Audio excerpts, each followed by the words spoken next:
नमस्कार मंडळी. हे सांबार प्रेमिक्स जर तुम्ही एकदा बनवून ठेवलं ना, तर तुम्हाला हवं तेव्हा तुम्ही 10 मिनिटात सांबार तयार करू शकता. तर हे अगदी झटपट आणि सोप्या पद्धतीत प्रेमिक्स तयार होतं. इथे मी 1 कप तूर डाळ, पाव कप मूग डाळ, पाव कप मसूर डाळ आणि थोडेसे तांदूळ एका ओलसर कपड्याने स्वच्छ पुसून घेतलेत आणि आता याला कोरडंच असं आपण लालसर होईपर्यंत चांगले भाजून घेऊया.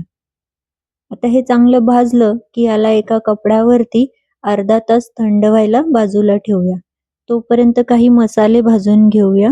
इथे मी 1 चमचा मेथीचे दाणे, 1 चमचा शाही जिरे, 1 चमचा साधं जिरे, थोडीशी काळी मिरी, थोडीशी लवंग आणि सुकं खोबरं हे सगळं चांगलं भाजून घेऊया.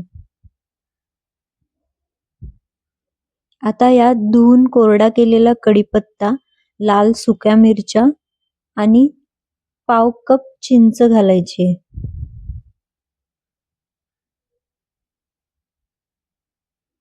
हे सगळं व्यवस्थित आपल्याला चांगलं भाजून घ्यायचंय आणि याच पॅनमध्ये ह्याला थंड करायला ठेवायचं.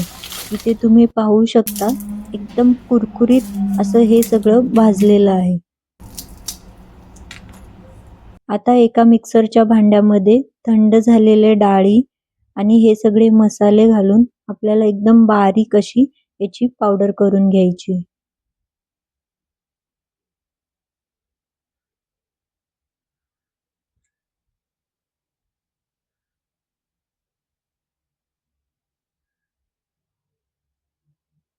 तर हे सगळं आपण एका चाळणीत काढून घेऊया.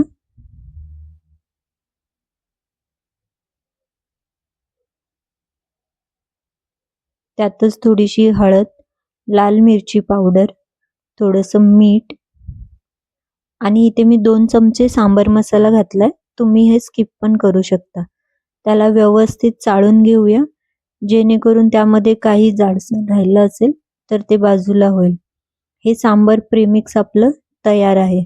त्याला एका कोरड्या हवाबंद डब्यात चांगलं झाकून 2 महिने फ्रीजमध्ये ठेवून देऊया. आता सांबार कसं बनवायचं? तर इथे मी पाव कप सांबर मसाला घेतलाय.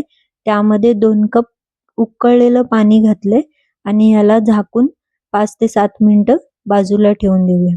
आता एका कढईमध्ये तेल, मोहरी, थोडंसं जिरं, कढीपत्ता, हिंग आणि सांबरचे कांदे मिळतात छोटे छोटे ते घेतलेत. थोडासा टोमॅटो आणि आवडीनुसार भाज्या घेऊन ह्याला आपण व्यवस्थित मिक्स करूया. भाज्यांपुरतं ह्याला मीठ घालून 10 मिनिटं चांगल्या भाज्या वाफेवरती शिजवून घेऊया. आता बनवून बाजूला ठेवलेलं सांबर प्रीमिक्स यामध्ये ओतायचं आहे.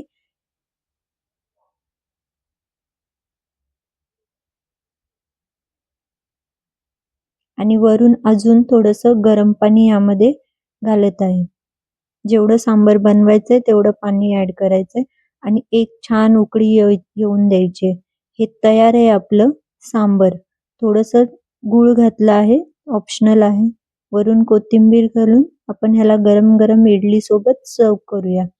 तुम्हाला जेव्हा हवं तेव्हा हे सांबर प्रीमिक्स वापरून तुम्ही अशा प्रकारचं टेस्टी सांबर घरच्या घरी झटपट बनवू शकता. एकदा ही रेसिपी नक्की ट्राय करा आणि आवडली असल्यास कमेंट करून नक्की सांगा.